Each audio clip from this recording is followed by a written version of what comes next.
Eighth class అనేది వేరే వేరే స్కూల్కి వెళ్ళిపోవాలి. గర్ల్స్ ఏమో అందరు గర్ల్స్ స్కూల్కి వెళ్ళిపోయారు, బాయ్స్ ఏమో అందరు బాయ్స్ స్కూల్కి వెళ్ళిపోయారు. నేను ఎటు వెళ్ళిపోవాలి?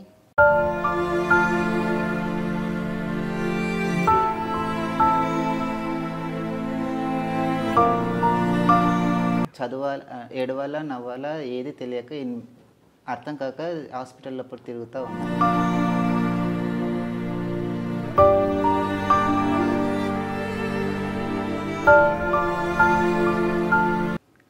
అప్పుడు దగ్గరికి వచ్చేసరికి కొంచెం డిస్టర్బ్ చేయడము, హాస్టల్కి వచ్చేసి ఇంటికి రా అని ఆ విధంగా నాకు కొంచెం బిహేవ్ చేయడము.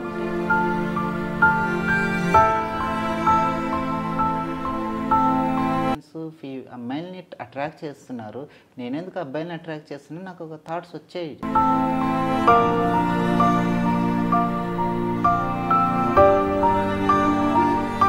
ఇక్కడ హైదరాబాద్ కొత్తగా వచ్చేసిన తర్వాత నాకు ఎవరు తెలియదు. హైదరాబాద్లో 15 days రోడ్ మీదనే ఉంది.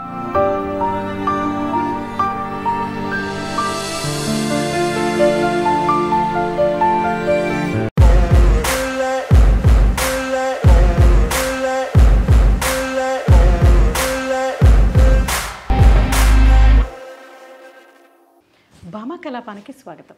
Bloom and plus. ఇప్పటి వరకు మనం ఎందరో ఉమెన్ని కలిసి వారి లైఫ్లో ups downs and life journey ఎలా ఉంది అని చూసాం కదండి. ఇప్పుడు మనతో ఉన్నారు ఖుషి. తను ఒక ట్రాన్స్జెండర్ అనగానే అందరికీ గుర్తొచ్చేది బెగ్గింగ్ చేస్తారు, ఇంకా ఇతర పనులు చేసి వాళ్ళ జీవనోపాధి సాధిస్తారని అనుకుంటాం. కానీ ఖుషి అలా కాదు. తను సెల్ఫ్ రెస్పెక్ట్కి ఎప్పుడూ తను కాపాడుకుంటూ, అంటే ఎవరి దగ్గర బెగ్ చేసుకోకుండా, వేరే ఇంకే పనులు చేయకుండా తన కాళ్ళ మీద తను బ్రతకడం కోసమని తన మేకప్ నేర్చుకొని మేకప్ ద్వారా తన జీవనోపాధి సాధిస్తున్నారు. అంటే ఓన్లీ మేకప్పే కాదండి, తను ఒక షూటర్ కూడా. So shooter and makeup artist ఖుషితో ఇప్పుడు మాట్లాడదాం. నమస్తే అండి. నమస్తే మేడం, థ్యాంక్ యూ అండి. చాలా బాగా మీరు ఇంట్రడక్షన్ చేసినందుకు థ్యాంక్ యూ అండి. సో మీరు బేసికలీ ఎక్కడ నుండి? మహబూబ్ నగర్ అండి బేసికలీ. ఓకే. అంటే మీ పేరెంట్స్ పుట్టి పెరిగిందంతా అక్కడ? పుట్టి పెరిగిందంతా మహబూబ్ నగర్లో. హైదరాబాద్కి ఎప్పుడు వచ్చారు? 2009లో వచ్చాను. ఓకే. అంటే మీ పేరెంట్సే పంపించారా, లేకపోతే వాళ్ళకి అంటే తెలిసి వచ్చారా, తెలియకుండా వచ్చారా? నాకు ఊహ తెలిసేలోపు నాకు పేరెంట్స్ ఎవరు లేరండి, అందరూ ఎక్స్పైర్ అయిపోయారు. ఓకే. సో మీరు ఎవరి దగ్గర పెరిగారు? హాస్టల్లో ఉండేవారా? 1 to 10th వరకు హాస్టల్ అండి. అప్పుడు మీకు తెలుసా మీరేంటి, మీ జెండర్ ఏంటి అన్నది మీకు అప్పుడు అర్థమైందా? జెండర్ ఏంటి అని నాకు అర్థం కాలేదు. ఆ ఏజ్ అనేది చిన్న ఏజ్ కాబట్టి ఆ ఏజ్ మూమెంట్లో ఎవరికి అంత నాలెడ్జ్ ఉండదండి. సో మూవ్ అవుతూ ఉంటే 12 టీనేజ్కి వచ్చేసరికి అప్పుడు నేను ఎందుకు ఈ విధంగా బిహేవ్ చేస్తున్నాను అని అప్పుడు మాకు తెలిసిపోతుందండి. ఓకే. అంటే ఫస్ట్ టైం మీకు ఎప్పుడు అలా అనిపించింది? ఫస్ట్ టైం అని అంటే చిన్న ఉన్నప్పుడు నేను ఒక 6 years ఉన్నప్పుడు, 6-7 years ఆ మూమెంట్లో ఎక్కువ ఫీమేల్ లాగా బిహేవ్ చేయడము, ఫీమేల్ తోటి ఎక్కువ ఫ్రెండ్షిప్ చేయడము, బాయ్స్తో చాలా తక్కువ ఫ్రెండ్షిప్ చేయడము, ఫీమేల్ ఆడుకునే ఆటలు ఆడుకోవడము, ఆ విధంగా బిహేవ్ చేస్తూ ఉంటుంటే. ఓకే. బట్ నాకు ఆ మూమెంట్లో అది అట్రాక్షన్, ఆ మూమెంట్ మాత్రం అది తెలియదు. కానీ ఫీమేల్ లాగా బిహేవ్ చేయడము, ఆడుకోవడం, అవన్నీ చేయడం, అల్లరి చేయడం అనేటివి మాత్రం డైలీ రొటీన్ అనేది. సో బట్ ఎడ్యుకేషన్లో కూడా చాలా బాగా క్లెవర్గా ఉంటాయి. బట్ తర్వాత మా 2003లో మా మదర్ చనిపోయిన తర్వాత డాడీ ఇంకో మ్యారేజ్ చేసుకున్నాడు. ఆ తర్వాత మమ్మల్ని వదిలేశాడు. ఓకే. సో అది చిన్న 8 to 9 years మూమెంట్లలో నన్ను ప్రైవేట్ హాస్టల్ నుంచి గవర్నమెంట్ హాస్టల్కి వెళ్ళిపోయాను. అయ్యో. సో ఆ మూమెంట్ అక్కడ నుంచి నా స్ట్రగల్ స్టార్ట్ అయింది అన్నట్టు. Morning news paper, night evening 5 to 10 STD booth, ఆ విధంగా చేస్తూ ఎవ్రీ సండే ఏదో పార్ట్ టైం వర్క్ చేస్తూ వచ్చిన ఆ అమౌంట్ తోటి నా 10th కంప్లీట్ చేశాను. సమ్మర్ హాలిడేస్లో కూడా నా వర్క్ చేస్తూ ఆ విధంగా ముందుకెళ్తూ ఉన్నాను. గవర్నమెంట్ స్కూల్కి వెళ్ళిన తర్వాత నేను రెగ్యులర్గా నా స్కూల్ బ్యాచ్ మొత్తం అందరూ గర్ల్స్, కో ఎడ్యుకేషన్. 7th వరకు కో ఎడ్యుకేషన్ నుండి నేనేం 8th class అనేది వేరే స్కూల్కి వెళ్ళిపోవాలి. గర్ల్స్ ఏమో అందరు గర్ల్స్ స్కూల్కి వెళ్ళిపోయారు, బాయ్స్ ఏమో అందరు బాయ్స్ స్కూల్కి వెళ్ళిపోయారు. నేను ఎటు వెళ్ళిపోవాలి? అప్పుడు మీకు తెలుసా? నాకు అప్పుడు బాయ్స్ అంటే నాకు వాళ్ళతో ఫ్రెండ్షిప్ చేయ అలవాటే ఉండదు. నేను కో ఎడ్యుకేషన్లో కూడా ఎక్కువ గర్ల్స్ తోటి 3 బెంచెస్ ఉంటాయి. 3 బెంచ్లలో first bench, second bench girls, third bench, first bench గర్ల్స్ది ఉంటుంది, సెకండ్ బెంచ్ థర్డ్ బెంచ్ ఏమో థర్డ్ లైన్ ఏమో ఈ బాయ్స్ ఉంటాయి. సో ఫస్ట్ బెంచ్ పక్కనే గర్ల్స్ ఉంటారు కదా, వాళ్ళ పక్కనే కూర్చుంటుంది. ఎక్కువ ఫ్రెండ్షిప్ కూడా వాళ్ళతోటే మూవ్ అవుతుంది. సో సడన్గా 8th క్లాస్కి మేము చేంజ్ అవుతే నేను గవర్నమెంట్ స్కూల్కి వెళ్ళిపోయినా. గవర్నమెంట్ స్కూళ్ళల్లో 8th 9th చదివాను. సో తర్వాత నాకు 9th క్లాస్ నుంచి నాకు స్ట్రగుల్ స్టార్ట్ అయిపోయినాయి, సమ్ ఇష్యూస్. ఇంకా హాస్టల్లో ఎక్కువ పిల్లలు ఉంటారు కాబట్టి వాళ్ళకు కొంచెం తెలియదు. ఆ మూమెంట్ కూడా అట్రాక్షన్ మూమెంట్ ఉంటుంది 10th క్లాస్ స్టూడెంట్స్. బట్ నేను ఆ మూమెంట్లో కొంచెం ఫీమేల్గా బిహేవ్ చేయడం వల్ల నాకు కొంచెం అట్రాక్షన్ అవ్వడం, కొంచెం ఇబ్బందులు కూడా అయ్యేటివి. అది లైట్ తీసుకుంటుంటే అంత ఏమి ఇవ్వదు, ఎందుకు వీళ్ళు ఇలా చేస్తారని. దట్స్ ఓకే, ఇట్స్ కామన్, చిన్నది. సో అని నేను ముందుకు వెళ్తుంటే నా వర్క్ నేను చేస్తూ ఉంటాను. ఆఫ్టర్ దట్ ఇంకా ఈవినింగ్ స్టడీ బూత్ అలా చేసి నా 10th కంప్లీట్ అయింది. నేను 10th క్లాస్కి వచ్చేసరికి అక్కడ మళ్ళీ స్కూల్ హాస్టల్ మళ్ళీ చేంజ్ అయిపోయింది నాకు. మీరు ఇప్పుడు 8 నుండి 10th వరకు హాస్టల్లో, గర్ల్స్ హాస్టల్లో ఉండేవారు, బాయ్స్ లేదు, బాయ్స్ హాస్టల్లో ఉంటూ స్కూల్కి వెళ్తుంటే నా government school co education. Okay, co education వెళ్తుంటే ఈవినింగ్ మళ్ళీ నేను జస్ట్ పడుకోవడానికి హాస్టల్కి వెళ్తుంటే మిగతాదంతా టైము ఎస్టీడీ బూత్ లేకపోతే నా స్కూల్ క్లాస్మేట్ ఫ్రెండ్స్ ఉంటారు కదా గర్ల్స్, వాళ్ళ ఇంటికి వెళ్ళేసి వాళ్ళ దగ్గర ఉండడము, ఏదైనా పని చేసుకుంటూ ఉండడం, ఆ విధంగా మూవ్ అవుతుంటే. సో జస్ట్ తినడానికి పండుకోవడానికి హాస్టల్కి వస్తుంటే ఓకే ఓకే అంతే. సో తర్వాత ఆ విధంగా మూవ్ అవుతూ 10th వరకు వేరే స్కూల్కి వెళ్ళిపోయింది. నేను 9th ఉన్నప్పుడు నా 10th బ్యాచ్ కొంచెము 200 పీపుల్స్లో 199 పీపుల్ స్టూడెంట్స్ అందరు ఫెయిల్, ఒక్క పర్సనే పాస్. సో పైనుంచి కంప్లైంట్స్ వస్తే నేను ఇక్కడ ఉంటే నేను కూడా ఫెయిల్ అయిపోతాను ఈ హాస్టల్లో, గవర్నమెంట్ హాస్టల్స్ అలాగే ఉంటాయి, నేను కూడా ఇక్కడ ఉంటే నేను కూడా ఫెయిల్ అవుతానేమని చెప్పేసి నేను సడన్గా మళ్ళీ హాస్టల్ అండ్ స్కూల్ చేంజ్ చేసుకున్నా. వేరే దగ్గరికి వెళ్ళేసి మళ్ళీ 10th అప్లికేషన్ అడ్మిషన్ తీసుకొని అక్కడికి వెళ్ళేసి మళ్ళీ 10th చదివాను. 10th మూమెంట్లో ఎగ్జాక్ట్లీ మిడిల్ టైంలో మా డాడీ వచ్చి నన్ను డిస్టర్బ్ చేయడం. అప్పుడు దగ్గరికి అయ్యాడు. దగ్గరికి వచ్చేసరికి కొంచెం డిస్టర్బ్ చేయడము, హాస్టల్కి వచ్చేసి ఇంటికి రా అని ఆ విధంగా నాకు కొంచెం బిహేవ్ చేయడం ఉంటే నేను అప్పుడు వెళ్ళకుంటే నాకు ఎక్కువగా స్టడీ మీద 10thలో ఎలాగైనా ఫస్ట్ క్లాస్లో రావాలి అని నాకు ఒక టార్గెట్ ఉండే. 10th హిందీ సబ్జెక్ట్ అంటే నా ఫేవరెట్ సబ్జెక్ట్, దాంట్లో 100 to 100 కొట్టాలని నా టార్గెట్ ఉండే.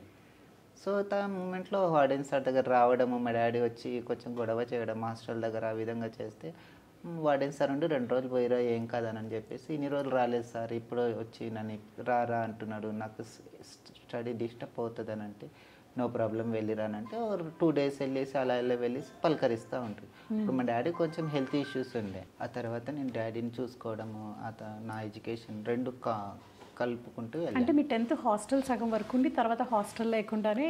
లే, హాస్టల్ కంటిన్యూ చేస్తూ ఉన్నా. ఎవ్రీ సండే అలా డాడీ దగ్గరికి వెళ్ళడము, చూసుకోవడము.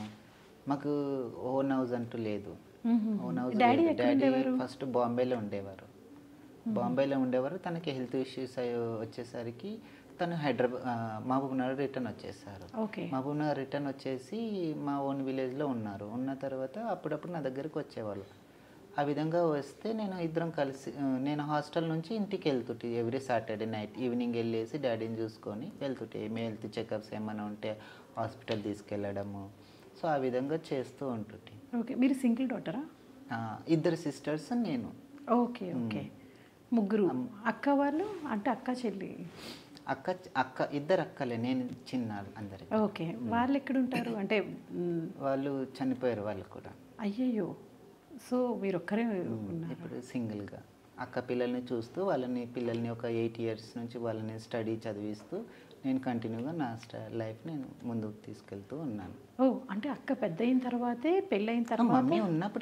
మమ్మీ ఉన్నప్పుడే అక్కది పెద్ద సిస్టర్ది మ్యారేజ్ అయిపోయింది. తర్వాత డాడీ నేను 9thలో ఉన్నప్పుడు ఇంకో సిస్టర్ది మ్యారేజ్ అయింది. 10thలో ఉన్నప్పుడు డాడీ నా 10th రిజల్ట్ వచ్చాక డాడీ ఎక్స్పైర్ అయిపోయాడు.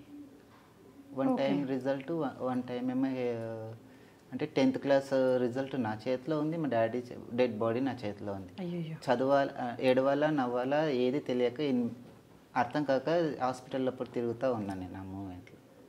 అయ్యో! సో తర్వాత అటు నుంచి నేను మళ్ళీ హైదరాబాద్ వచ్చేసాను. ఒక హైదరాబాద్ ఎందుకు వచ్చారు? 1 ఇయర్ నేను గ్యాప్ ఇచ్చేసాను స్టడీ. ఓకే. మూమెంట్లో ఫ్యామిలీస్, రిలేటివ్స్ ఎవరు, అప్పటికి నేను చాలా ఫెమినైన్ అయిపోయాను. ఆహాహా. అప్పటికి మీకు ఫెమినైన్ అప్పుడు తెలిసిందా? అప్పటికి తెలుస్తుంది నేను ఎందుకు నా నా క్లాస్మేట్ ఫ్రెండ్స్ అమ్మాయిల్ని అట్రాక్ట్ చేస్తున్నారు, నేనెందుకు అబ్బాయిని అట్రాక్ట్ చేస్తున్నాను, నాకు ఒక థాట్స్ వచ్చాయి మధ్యలో. ఇది తప్పు, ఇది చేయొద్దు, ఇది నేను కూడా అమ్మాయిని అట్రాక్ట్ చేయాలి అని నేను ఆ విధంగా అనుకుంటుంది. కానీ నా దగ్గర ఎక్కువ గర్ల్స్ ఫ్రెండ్లీగా మూవ్ అయ్యేవాళ్ళు కదా. సో నా క్లాస్మేట్స్ ఏమనుకున్నట్టు అందరూ నా దగ్గరికే మూవ్ అవుతున్నారు, నన్ను ఎక్కువ అట్రాక్ట్ చేస్తున్నారు అనేవి ఆ విధంగా చెప్పేవారు అన్నట్టు. ఆ విధంగా వాళ్ళ ఆలోచన ఆ విధంగా ఉండేది. బట్ వాళ్ళకి తెలియదు నాకు ఎక్కువ గర్ల్సే ఫ్రెండ్స్ కావాలి అని. నేను కూడా గర్ల్ లాగానే బిహేవ్ చేసిన, వాళ్ళకు తెలియదు నేను ఈ విధంగా చేసినా, వీళ్ళకు తెలియదు.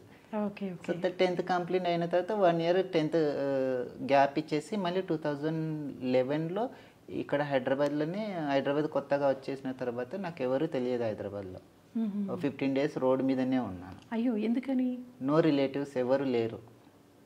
హాస్టల్లో అవి ఫినాన్షియల్గా ఆ ఇబ్బందుల వల్ల మీరు డాడీ చనిపోయిన తర్వాత నేను బాంబే వెళ్ళిపోయాను. చిన్న సిస్టర్ దగ్గరికి వెళ్ళిపోయాను.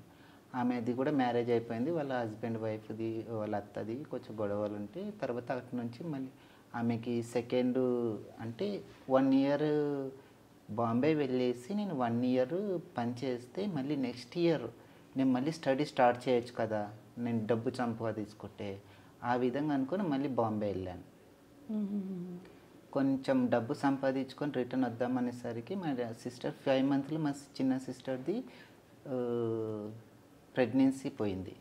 ఓకే. వెళ్తే మా బావ ఏం చేశాడు, నా డబ్బులు తీసుకెళ్ళిపోయి హాస్పిటల్ పెట్టాడు. నేను చదువుకోవడానికి అవసరం వచ్చిన డబ్బులు. నేను అక్కడ కొంచెం డల్గా ఫీల్ అయిపోయి మళ్ళీ బయటికి వచ్చేసి ఎవరు వద్దు, రిలేటివ్స్ వద్దు, ఎవరు వద్దు అని చెప్పేసి బయటికి వచ్చేసి ట్రైన్ ఎక్కేసి ఏ ట్రైన్ వస్తే ఆ ట్రైన్ ఎక్కాను. సిఎస్టీకి వెళ్ళేసి ఇది సికింద్రాబాద్ ట్రైన్ వచ్చింది. సో సికింద్రాబాద్లో దిగేసి 15 డేస్ రోడ్డు మీదనే ఉన్నాను. అయ్యో! ఆ తర్వాత మళ్ళీ నేను మెల్లమెల్లగా షాపుల్లో కానీ హోటల్లో కానీ అడిగి జాబ్ కోసం అడిగాను.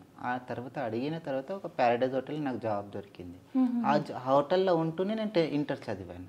ఓ గ్రేట్ గ్రేట్. తర్వాత ఇంటర్ చదివిన తర్వాత మా ఇంటర్ మధ్యలో మా సిస్టర్కి ప్రాబ్లం వచ్చింది. చాలా మళ్ళీ ఇబ్బంది పెడుతున్నారు. మళ్ళీ ఆమె ప్రెగ్నెన్సీ ఉంది సెకండ్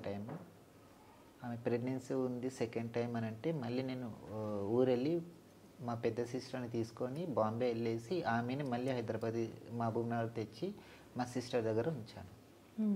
ఉంచిన తర్వాత మళ్ళీ నేను హైదరాబాద్ వచ్చేసి ప్యారడైజ్ జాబ్కి వెళ్ళేసరికి నన్ను మళ్ళీ జాబ్లో తీసుకోవట్లేదు, చెప్పకుండా వెళ్ళిపోయినామని చెప్పేసి. తర్వాత నేను మళ్ళీ మేనేజర్తో మాట్లాడేసి అవి నా గురించి చెప్తే, సార్ నేనేం తప్పు చేయలేదు, వర్క్ ఏమో కరెక్ట్గా చేస్తుంటే, కావాలంటే మీరు సీసీ కెమెరాలు ఉన్నాయి కదా మీరు చెక్ చేసుకోండి, నేను ఏమైనా తప్పు పని చేసినా, నేను ఏదైనా వర్క్ చేయలేదని అంటే చెప్పండి, నేను ఇంట్లో ప్రాబ్లమ్స్ ఉన్నాయి. మేనేజర్ని అడిగాను కానీ మేనేజర్ నాకేమో హాలిడేస్ ఇవ్వను అని అన్నాడు. దాన్నేమో కావాలని అడుగుతున్నావు, నన్ను ఇబ్బంది ఉంది కాబట్టి వెళ్ళాను అని అంటే, ఆ విధంగా చెప్పినాక మళ్ళీ వాళ్ళు జాయిన్ చేసుకున్నాక మెల్లగా తర్వాత ఒక క్లయింట్ వచ్చేవారు నాకు ఎర్లీ మార్నింగ్ లుక్మాన్యా చాయ్ తాగడానికి ఒక సార్ వచ్చేవారు. డైలీ వచ్చేవారు 6 o'clock.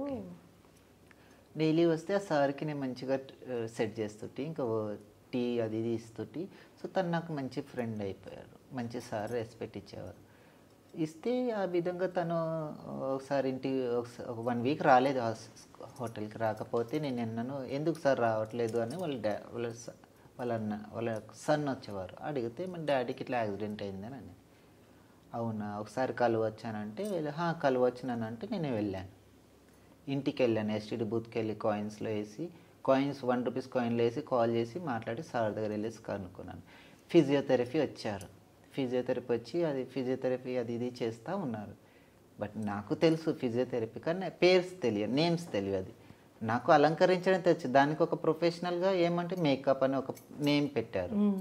లైక్ దట్ ఇలాంటివి నాకు తెలియదు ఆ మూమెంట్లో. బట్ నాకు తెలుసు, అవగాహన ఉంది, రెడీ చేయడం అది చేయడం అవగాహన ఉండే. ఆ విధంగా సార్ దగ్గర కలిసి మాట్లాడిన తర్వాత ఒకసారి నేను చేస్తాను సార్ అని చెప్పేసి చేశాను. తనకు నచ్చింది. ఎవ్రీడే నాకు వచ్చి ఒక గంట చేసిపోనని నేను 300 ఇచ్చేవాడు. ఇంకా హాస్టల్లో టైం లేనప్పుడు ఏం చేస్తా, ఆడ ఉండే బదులు ఈడ ఉంటే కొంచెం మంచిగా ఉంటుంది అని చెప్పి సార్ దగ్గర కొంచెం అంటుటి వాళ్ళ కూతుర్ని రెడీ చేయడము, ఆమెతోటి ఆడుకోవడం అలా చేస్తూ ఉంటే ఆయన గమనించి మేకప్ ఎందుకు నేర్చుకోవద్దురా నువ్వు అని. మేకప్ అంటే ఏంటి సార్ అని. మేకప్ అంటే ఏంటో తెలియదు, మేకప్ అంటే ఏంటో తెలియదు, ఏమీ తెలియదు. కాకపోతే అలంకరించడం అది ఇది చేయడం తెలుస్తుంది. బట్ స్పోర్ట్స్ అంటే ఇష్టం, స్పోర్ట్స్ ఇష్టం. చదువు కూడా మీకు చాలా ఇష్టం కదా. చదువు ఇంట్రెస్ట్. నాకు ఒకటే గోల్, ఎవరు లేరే, సపోర్ట్ లేరు, కానీ నేను సాధించాలి, నాకంటూ ఒకటి క్రియేట్ చేయాలి నేను. ఆ విధంగా మూవ్ అవుతూ ఉన్నాను. సో తర్వాత ఇంకా సార్ ఒకసారి గూగుల్లో వెళ్ళేసి సెర్చ్ చేస్తే మేకప్ హైదరాబాద్ బెస్ట్ ఇన్స్టిట్యూట్ అని కొడితే ఎస్ఆర్ నగర్ బ్రాంచ్ వచ్చింది. అక్కడికి వెళ్ళేసి మాట్లాడితే 60,000 చెప్పారు. గమ్ముగా వచ్చాను, మళ్ళీ కాలేజ్కి వెళ్ళిపోయాను. సార్ నెక్స్ట్ 3 days తర్వాత ఏమైంది నా మేకప్ అంటే చెప్పలేదని అంటే, సార్ చాలా ఎక్స్పెన్సివ్ ఉంది అది ఇది అని చెప్తే తను ఒక 50,000 ఇచ్చి నన్ను జాయిన్ చేయించాడు. 50,000 ఇచ్చి జాయిన్ చేయించాక నేను వెళ్ళి నేర్చుకొని నేను ఇంకో 70,000 ఎక్స్ట్రా వేసి నేను మళ్ళీ అడ్వాన్స్ వరకు మూవీ మేకప్ వరకు నేర్చుకున్నాను. Okay. Movie makeup plus peelings, prosthetics, peel off మాస్క్ది కూడా నేర్చుకున్నాను. స్కిన్ కూడా కొంచెం లిటిల్ హెయిర్ వెడ్డింగ్స్ అండ్ కొన్ని మూవీ మేకప్స్ అన్నీ నేర్చుకున్నాను. తర్వాత 2014లో నేను ఇండస్ట్రీలో కార్డ్ తీసుకొని మెల్లగా వర్క్ చేశాను. కొన్ని నాకు ఫ్యాషన్ ఫీల్డ్లో కొందరు సార్ వాళ్ళు కొందరు ఫ్యాషన్ ఫీల్డ్లో తెలిసాక అది మూవ్ అవుతున్నాను. ఆ మూమెంట్లో అట్ ద సేమ్ మూమెంట్